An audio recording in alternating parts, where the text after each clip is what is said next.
Hello friends, आप सबका welcome, स्वागत एक बार फिर से। पिछले 2 दिन से मैं वीडियो नहीं बनाने पाई, थोड़े काम में बिज़ी थी। तो आज आइए, हमने पिछली क्लास में आप सब एक बार पीछे की वीडियो में देख सकते हैं, इंक्लूसिव एजुकेशन का टॉपिक स्टार्ट किया था। और उसके अंदर हमने पिछली क्लास में ये पढ़ लिया था that what is inclusive education. अब हम आज इसी के बारे में थोड़ा और आगे पढ़ेंगे। ये टॉपिक 3 पार्ट्स में कवर करेंगे, इसके बाद एक पार्ट और आएगा इसका, ठीक है। अब देखिए, चलिए स्टार्ट करते हैं आज की class. The constitution of India as per article 21, ये कई बार बहुत सारे क्वेश्चंस में पूछा जाता है कि राइट टू एजुकेशन RTE कौन से आर्टिकल के अंडर आता है, तो आर्टिकल 21 के अंदर आता है, ठीक है। देन आर्टिकल 21 हर एक बच्चे को क्या कहता है कि हर एजुकेशन प्राप्त करना हर बच्चे का फंडामेंटल राइट है। That right to education is a fundamental right, ठीक है। तो आप लोग याद रख सकते हैं आर्टिकल 21। अब इसी आर्टिकल 21 के अकॉर्डिंग हमने ये देखा था कि जो बच्चे डिफरेंशियली एबल्ड मीन्स जो बाकी बच्चों से डिफरेंट है, उनको भी हमें नॉर्मल स्कूल्स के अंदर एजुकेशन देनी है। वो सारी चीज़ें हम पिछली क्लास में पढ़ चुके हैं। अब हमारी ये एक एक्ट है, RPW एक्ट के according there are total 21 disorder या डिसेबिलिटीज़ हैं जिनको हम स्कूल लेवल पे या किसी भी लेवल पे कंसीडर करते हैं। देखिए, सबसे पहले इन सब के बारे में हम एक एक के बारे में थोड़ा बहुत पढ़ेंगे भी, बेसिक्स बताऊंगी सबका धीरे धीरे। सबसे पहले लोकोमोटर डिसेबिलिटी, ये कोई भी फिजिकल डिसेबिलिटी है। Locomotor, leprosy, cerebral, dwarfism, muscular and acid attack victim. देखो, एसिड अटैक विक्टिम को भी एक फिजिकल डिसेबल्ड पर्सन माना गया है। नेक्स्ट है विजिबल इम्पेयरमेंट के अंदर आते हैं ब्लाइंडनेस और लो विज़न, यानी जिसको कम दिखता है वो हम डिटेल में पढ़ेंगे कितने विज़न वाले को हम लोग ब्लाइंडनेस और इसमें इस कैटेगरी में रखते हैं। Speech language disability, hearing impairment, intellectual disability, ये सब मेंटल डिसऑर्डर हैं, ठीक है। जो हमने पिछली क्लास में डिस्कस की थी वो तो नॉर्मल जस्ट लर्निंग डिसेबिलिटीज़ थी, ठीक है। वो इसी के अंदर आती है, मेंटली उसके अंदर, न्यूरोलॉजिकल या उसके अंदर। अब इन सब ये सारी की सारी देयर आर 21 डिसेबिलिटीज़ मेंशन्ड। इन 21 डिसेबिलिटीज़ के बारे में हम थोड़ा बहुत पढ़ेंगे। हालांकि 21 के बारे में तो नहीं पढ़ेंगे, लेकिन जो मेन है, जैसे विजुअली इम्पेयर है, हियरिंग इम्पेयरमेंट है, इंटेलेक्चुअल है, ऑटिज़म वाली, और स्पीच वाली है, यहाँ से लोकोमोटर और सेरिब्रल पैल्सी, जो कुछ भी हमारे सिलेबस में बुक में गिवन है उनके बारे में हम लोग डिस्कस करेंगे। अब चलिए, अब आपको याद हो एक अभियान शुरू किया गया था इंडिया के अंदर। पहले आपने देखा होगा कि आजकल हर जगह कहीं भी आप जाते हैं तो जो दिव्यांग जन होते हैं उनके लिए बसों में सीटें रिज़र्व होती हैं, उनके लिए स्पेशल टॉयलेट होते हैं। हर जगह पे आप देखेंगे सीढ़ियों के साथ में रैंप भी बना दिए गए हैं।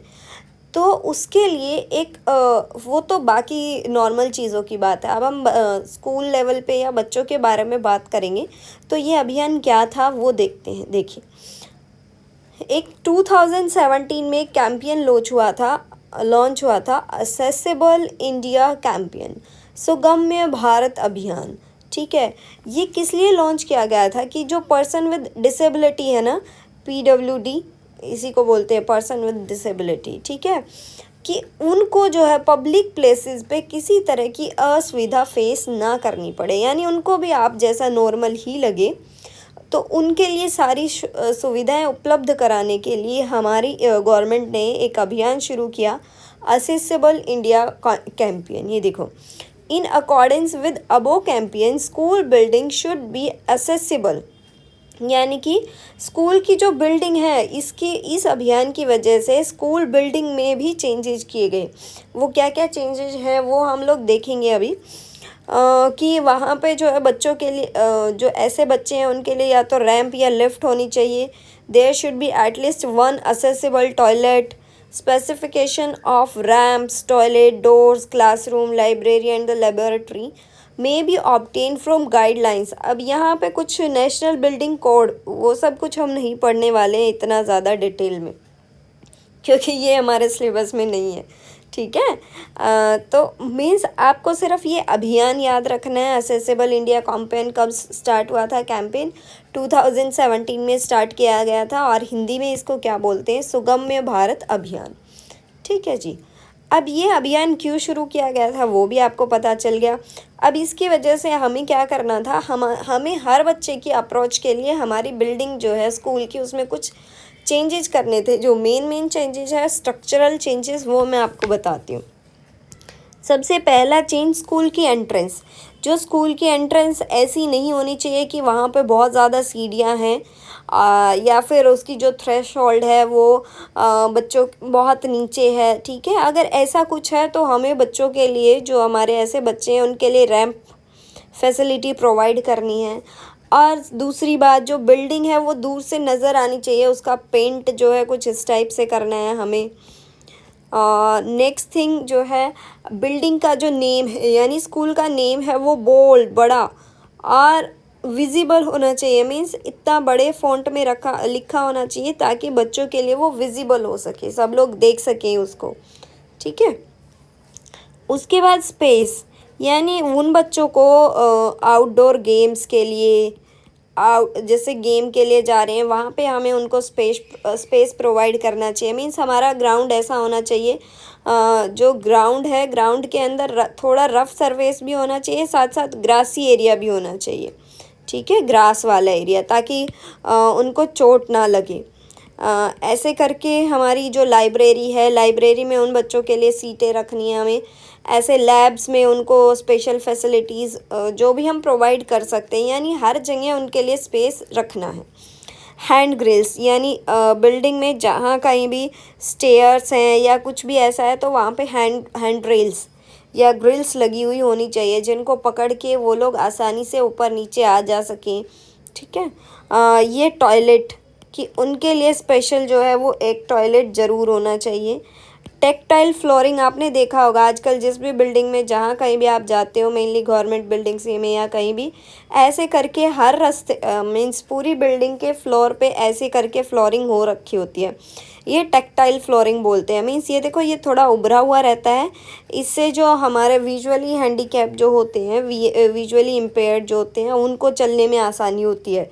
वो इसको फॉलो करते हुए इसके ऊपर चल के किसी भी जो भी पर्टिकुलर प्लेस है वहाँ पे जा सकते हैं। तो जो फ्लोरिंग है वो कैसी होनी चाहिए? टैक्टाइल फ्लोरिंग होनी चाहिए, ठीक है। तो ये मेन जो है वो स्कूल की स्ट्रक्चर के अंदर जो हम मेन चेंजेस कर सकते थे, वो ये चेंजेस हैं जो होने चाहिए हमारे स्कूल के लिए, ठीक है। अब दूसरी बात, ये तो हमने बिल्डिंग के अंदर फिज़िकल चेंजेस कर दिए कि हाँ भाई, हमने बच्चों को बैठने के लिए बिल्डिंग प्रोवाइड कर दी है, उनके लिए स्पेशल बेंचेस वो कर दिए। जैसे मान लिया किसी क्लासरूम में कोई बच्चा है और वो सीढ़ियाँ नहीं चढ़ सकता, उसको लोकोमोटर डिसेबिलिटी है या कुछ इस टाइप की डिसेबिलिटी है, और हमारे पास लिफ्ट्स अवेलेबल नहीं है, तो हमें उसके क्लासरूम को नीचे शिफ्ट करना पड़ेगा जहाँ स्टेयर्स यूज़ ना करनी पड़े। तो वो सब चीज़ें क्या हैं हमारी, उसकी स्ट्रक्चरल चेंजेस है फिज़िकल लेवल पे। उसके बाद जो नेक्स्ट चीज़ हमें उनके लिए असेसिबल बनानी है वो है हमारी टीचिंग लर्निंग प्रोसेस को असेसिबल बनाना है, ठीक है भाई। अपनी बिल्डिंग तक तो ले आए हम उसको, ये सारे चेंजेस करके हमने दिखा दिया कि भाई हमारे लिए इस टाइप के बच्चों के लिए ये चीज़ें अवेलेबल हैं।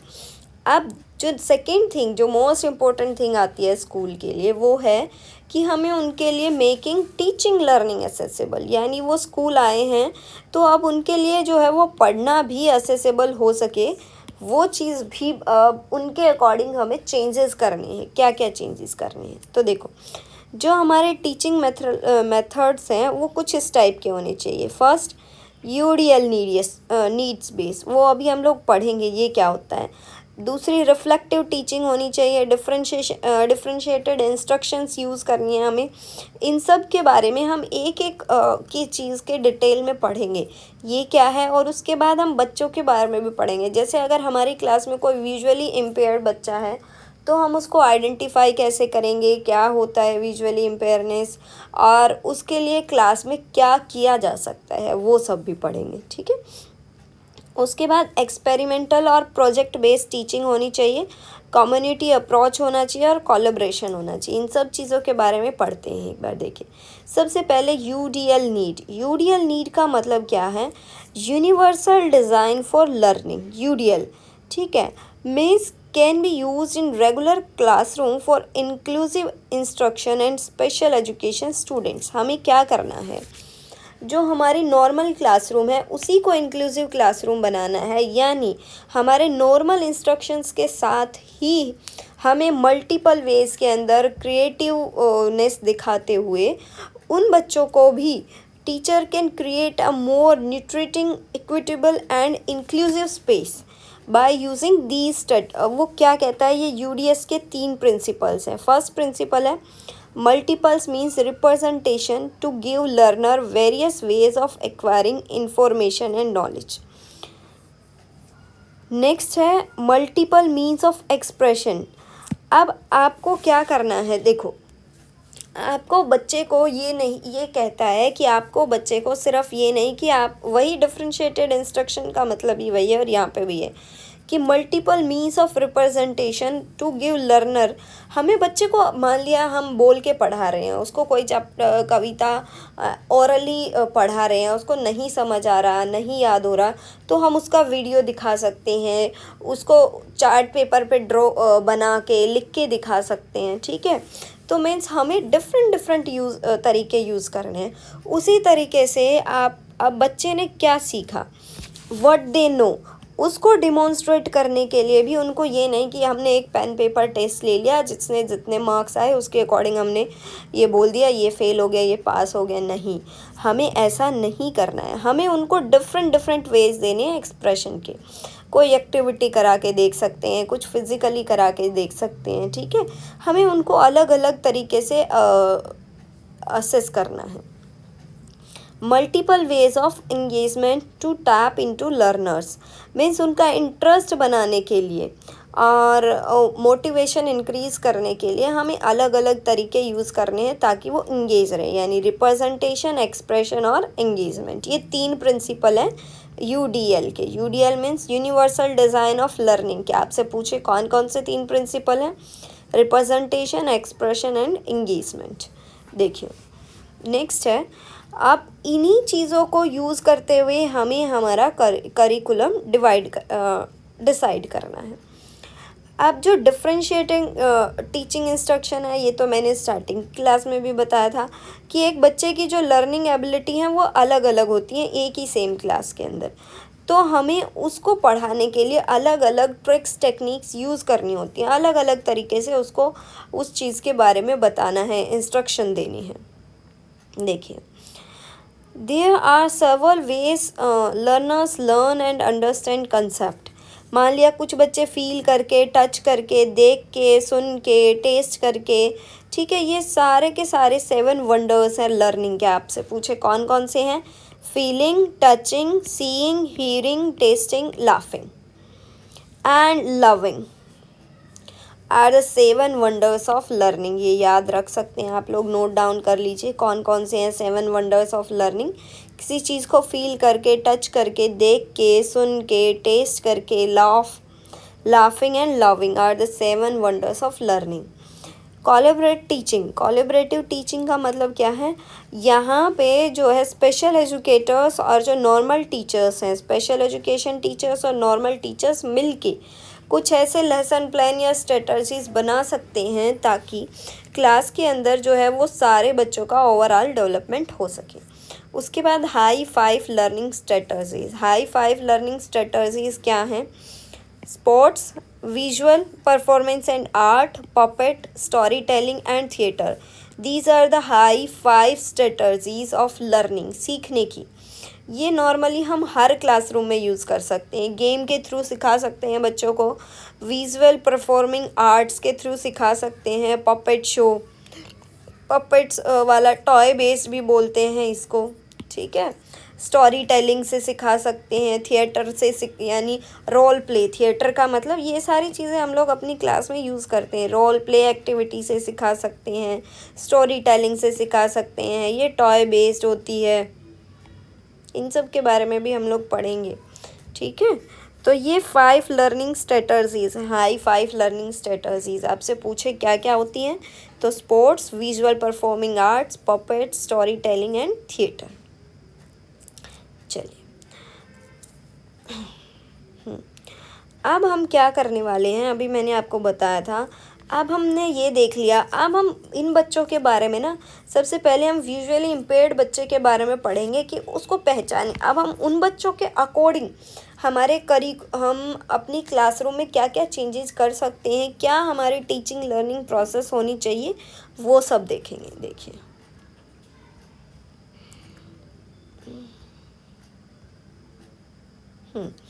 ये बुक है, एक एनसीईआरटी ने दी है, एनसीईआरटी की ये बुक है, including children with special needs eight primary stage. इसका पीडीएफ भी अवेलेबल है गूगल पे, आप लोग सर्च करके इसमें से भी पढ़ सकते हैं, बहुत कुछ मटेरियल दिया हुआ है इसमें।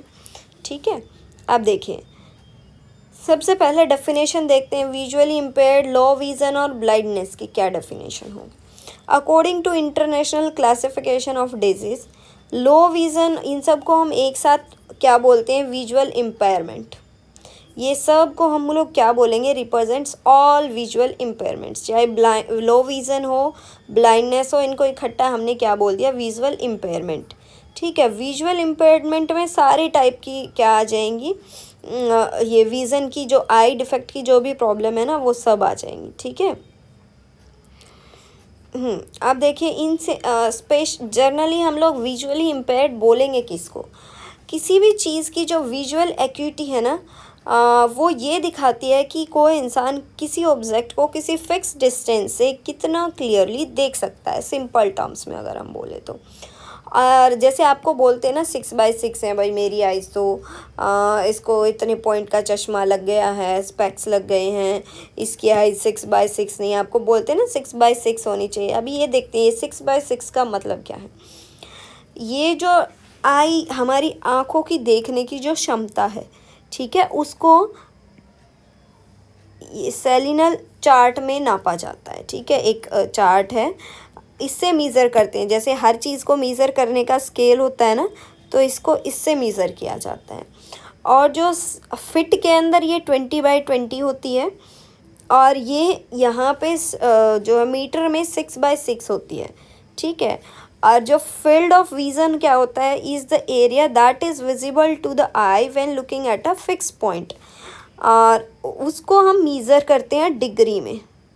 फील्ड ऑफ विज़न को हम लोग डिग्री में मीज़र करेंगे, और जो दूसरा है विजुअल एक्यूटी को हम किस में मीज़र करते हैं, सेलिनल चार्ट में मीज़र करते हैं। ठीक है, अब देखो मैं आपको कुछ चीज़ें दिखाती हूँ, कुछ फ़ोटोज़ है मेरे पास। ये नॉर्मल व्यू है किसी भी बच्चे का जिसको अच्छे से दिखता है, उसकी आंखें वो ऐसा दिखेगा उसको कोई भी फिगर। ये है किसी बच्चे को अगर लो विज़न है, लो विज़न है किसी बच्चे को, किसी पर्सन को, तो उसको ऐसा दिखेगा, हर चीज़ ब्लर ब्लर दिखेगी, देख सकते हैं आप लोग, बहुत धुंधला धुंधला दिख रहा है उसी डिस्टेंस से उसकी आँखों को। तो हम लोग वहाँ से मीज़र करते हैं कि उसकी आइज़ जो हैं ठीक से देख पा रही हैं कि नहीं। उसके बाद कुछ और डिफेक्ट्स, ये देखो ये विज़न वाले हैं, कौन से वाले हैं, जिनको हम लोग क्या बोलते हैं, विजुअल एक्यूटी। क्या बोलते हैं, विजुअल एक्यूटी, ये जिसको देखने में प्रॉब्लम होती है। दूसरा है ये वाला field of vision.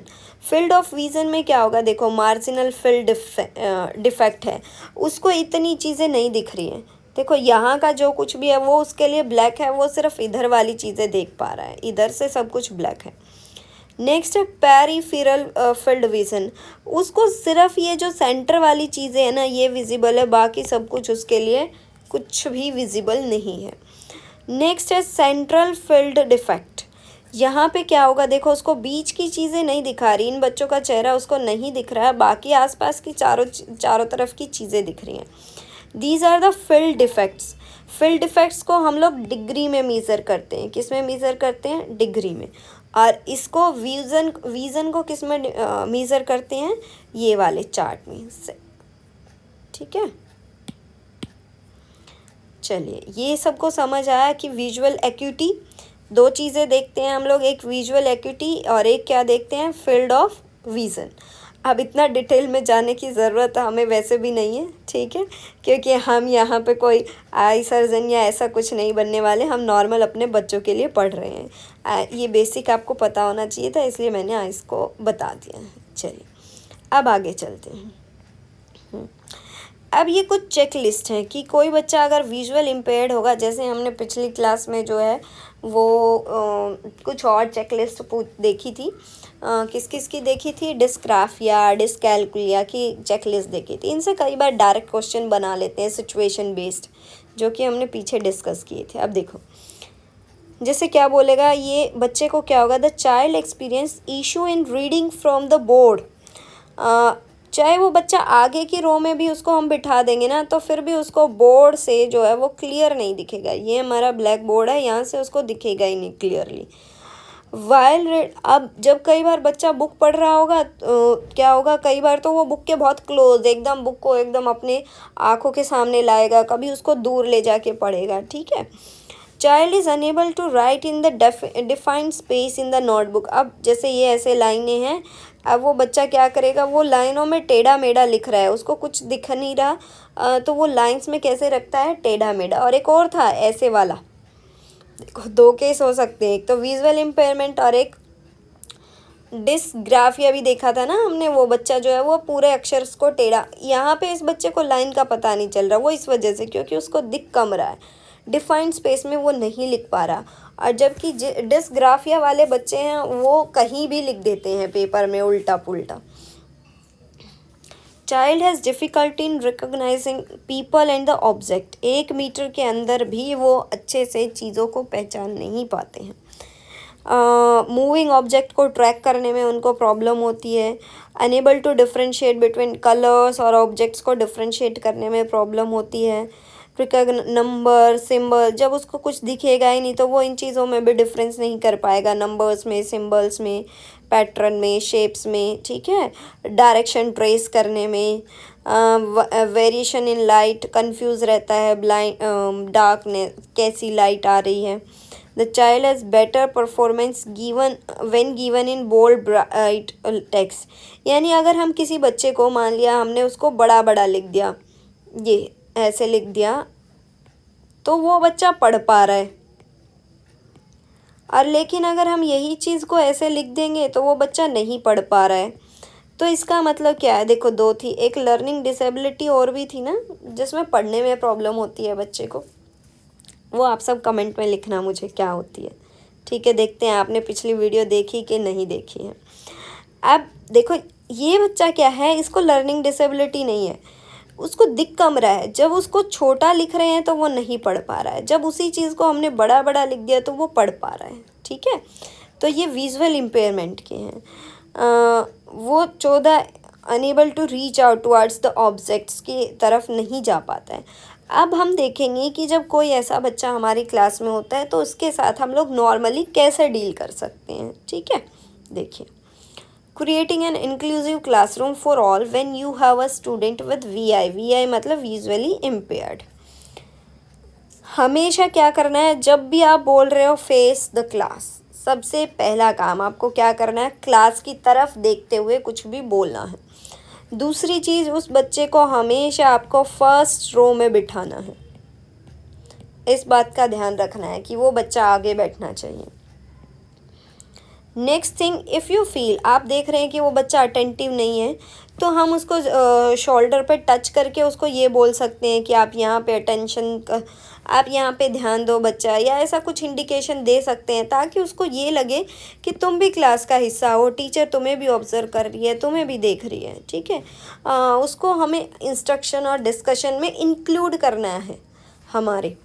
Provide a large print, जितना हो सके उसको बड़े बड़े प्रिंट वाले अक्षर्स, ब्रेल वर्जन जब भी ज़रूरत हो। मीन्स जो बिल्कुल ब्लाइंड होते हैं उनके लिए ब्रेल लिपि आपने पढ़ा होगा नॉर्मली कि ब्रेल स्क्रिप्ट से पढ़ाते हैं। जो एकदम ब्लाइंड होते हैं उनको पढ़ने के लिए ब्रेल स्क्रिप्ट यूज़ करते हैं। लेकिन जो बच्चा नॉर्मली लो विज़न वाला है, जिसको कम दिख रहा है, तो उसको हम लोगों को लार्ज प्रिंट की चीज़ें देनी है, ठीक है, क्लासरूम के अंदर जब भी कुछ भी हम पढ़ा रहे होते हैं उसको। और उसके लिए हम एक स्टूडेंट यानी एक पीयर या एक हेल्पर असाइन कर सकते हैं वो हेल्पर ऐसा नहीं होना चाहिए कि उसका काम खुद कर रहा है, नहीं, वो जब कभी भी उसको ज़रूरत हो तब उसकी क्या कर सके, हेल्प कर सके। ठीक है, जैसे क्लासरूम एक्टिविटीज़ में या किसी और चीज़ के अंदर हमें उस बच्चे को क्या देना है, रियल ऑब्जेक्ट्स के लिए use real objects to allow the student to learn and experience. जैसे मान लिया फर्स्ट क्लास का बच्चा है, उसके अंदर एक टाइम का चैप्टर होता है, तो मॉर्निंग, इवनिंग, आफ्टरनून ये सब सिखा रहे हैं। तो मॉर्निंग, जब मॉर्निंग है तो उनको बाहर लेके जाओ, उनको दिखाओ ये मॉर्निंग है। इवनिंग है तो शाम का टाइम वो घर पे जाके देख सकते हैं, आफ्टरनून, ऐसे करके हमें उनको जितना हो सके रियल ऑब्जेक्ट्स।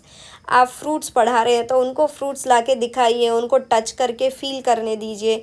मान लिया मैथ में मनी का कंसेप्ट पढ़ा रहे हैं तो उनको मनी के कॉइन्स, नोट्स वो सब दिखाइए। ठीक है, ऐसे करके उनको टैक्टाइल, टैक्टाइल क्या होता है अभी अभी मैंने दिखाया था, जिसके अंदर ऐसे उभरे उभरे से रहते हैं। जैसे मान लिया ये है डायग्राम टैक्टाइल, आप क्या करेंगे, आपने ये क्या है, ये पैरेट ड्रॉ किया और फिर आपने इसको कट कर लिया, ये बाउंड्री। अब वो जो बच्चा विजुअली इम्पेयर्ड है ना, उसके हाथ में दे दीजिए, उसको टच करने दीजिए इसकी बाउंड्रीज़ को। इसकी बाउंड्रीज़ को जब वो टच करेगा ना, यहाँ से ऐसे टच करेगा तो वो फील कर सकता है। ठीक है, इसको, और उसके माइंड में ऑटोमेटिकली जो है वो ऐसी स्ट्रक्चर बनने लग जाएगी, तो उसको पता चलेगा कि हाँ भाई पैरेट की ऐसी ऐसी स्ट्रक्चर हमें बनानी होती है, ऐसे ही कैट की, डॉग की। तो इस टाइप का जो टैक्टाइल कट आउट है वो सब हम लोग दे सकते हैं उसको क्लास में। ठीक है, चलिए, आई थिंक विजुअली इम्पेयर्ड तक आप सबको समझ आया होगा। आज इतना ही कर लेते हैं। अगली क्लास में हम लोग हियरिंग इम्पेयरमेंट और लोकोमोटर डिसेबिलिटी के बारे में थोड़ा पढ़ेंगे, लोकोमोटर और ऑटिज़म के बारे में। ठीक है, थैंक यू, कीप वॉचिंग।